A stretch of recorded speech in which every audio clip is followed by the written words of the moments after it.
Salut mes petits cookers, alors aujourd'hui mes pancakes japonaises salés, c'est des pancakes super moelleux, je les ai fait tout petits pour faire des apéros dînatoires avec du tarama de saumon et du saumon fumé ciboulette tout simplement.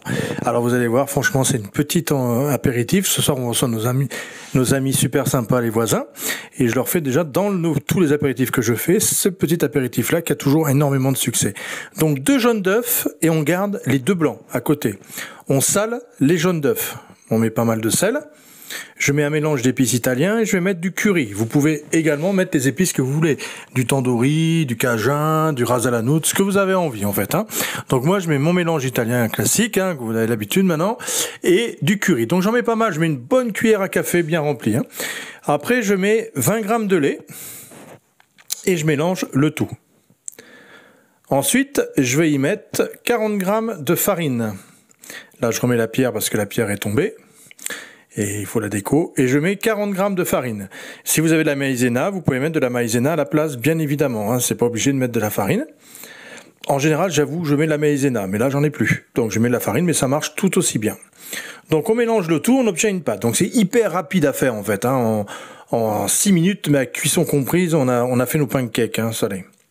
Donc pas de sucre bien évidemment, et dans les blancs on mettra pas de sucre, je vais aussi, la pierre retombe aussi, décidément le décor aujourd'hui ça déconne, et on monte les blancs, et quand vous montez les blancs vous mettez jamais le sel au début, ça rend l'humidité de l'œuf et du coup il monte beaucoup moins bien, vous le mettez à la fin le sel, très important, souvent vous avez des recettes qui vous disent de mettre le sel au départ, non, après, sinon il rentre de l'eau de suite vos blancs d'œufs, et après c'est foutu, d'accord? Donc là on va monter les blancs.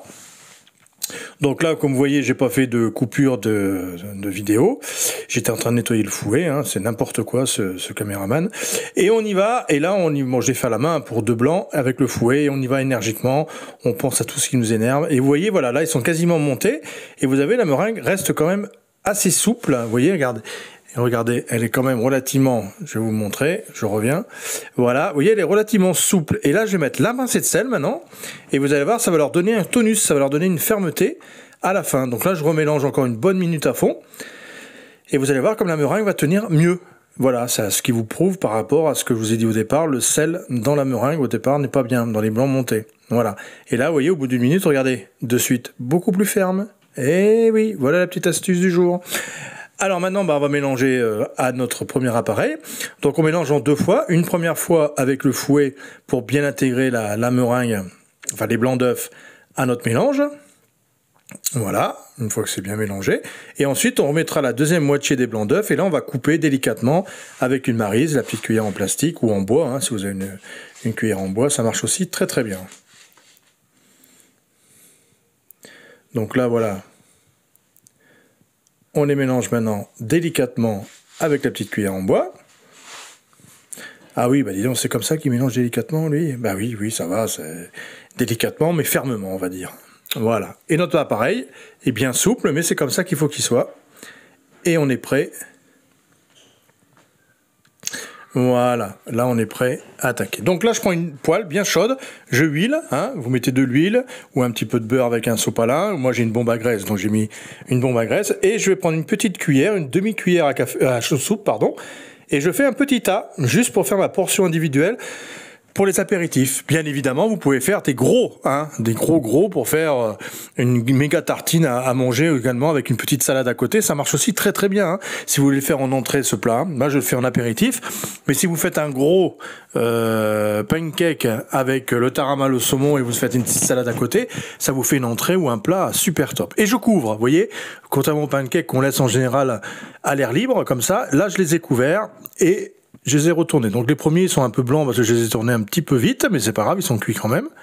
Voilà, on les retourne, on referme avec le couvercle et on les laisse. Alors en général on laisse 1 minute 30 de chaque côté, ça suffit largement. Ça cuit très vite, il faut que la poêle soit bien chaude. Voilà, nos pancakes sont prêts.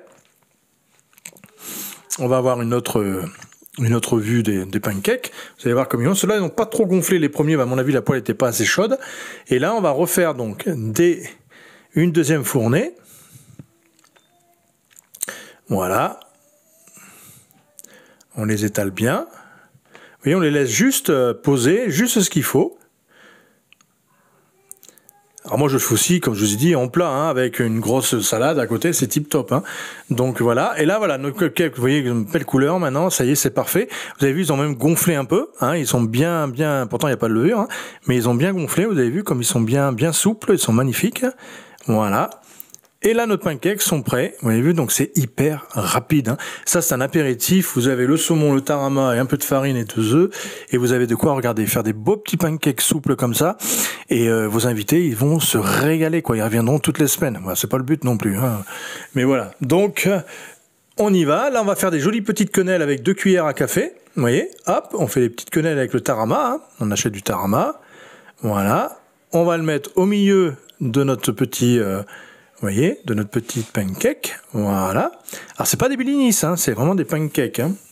Bon, ça ressemble un peu aux blinis, mais c'est meilleur parce que en fait c'est plus moelleux. Le japonese est beaucoup plus moelleux. Donc voilà. Donc là on met au milieu, vous voyez, la petite quenelle pour que ça fasse joli. On l'étale pas comme vulgaire tartine, et on met dessus le saumon, tout simplement, un beau morceau de saumon. Alors on met pas mal de saumon, hein, c'est quand même au saumon. Avec les épices dans le pancake, pas la peine de rajouter des épices ou quoi que ce soit, hein, ça, le goût, le mélange de tout va être parfaitement. On peut mettre un petit jus de citron si vous voulez à la fin, là je l'ai pas mis, mais vous pouvez mettre aussi un petit jus de citron ou râper un petit zeste de citron vert aussi au-dessus, hein, ça peut se faire, sans problème. Là je vais finir avec juste un peu de ciboulette, et puis notre magnifique pancake japonese saumon est prêt. Voilà les petits cookers. Alors cette petite recette, j'espère que vous allez bien l'apprécier et qu'elle va vraiment vous plaire parce qu'elle est vraiment tip top. Hein. Donc franchement, c'est une petite recette que j'adore faire aussi. Moi, voilà, un peu de ciboulette et le tour est joué. C'est parfait. Voilà mes petits cookers, merci beaucoup, vous êtes de plus en plus nombreux, vous adorez les recettes apparemment, et du coup j'en suis très content parce que j'adore partager cette passion que j'ai de la cuisine et la pâtisserie. Merci à vous, ciao et à bientôt, ciao.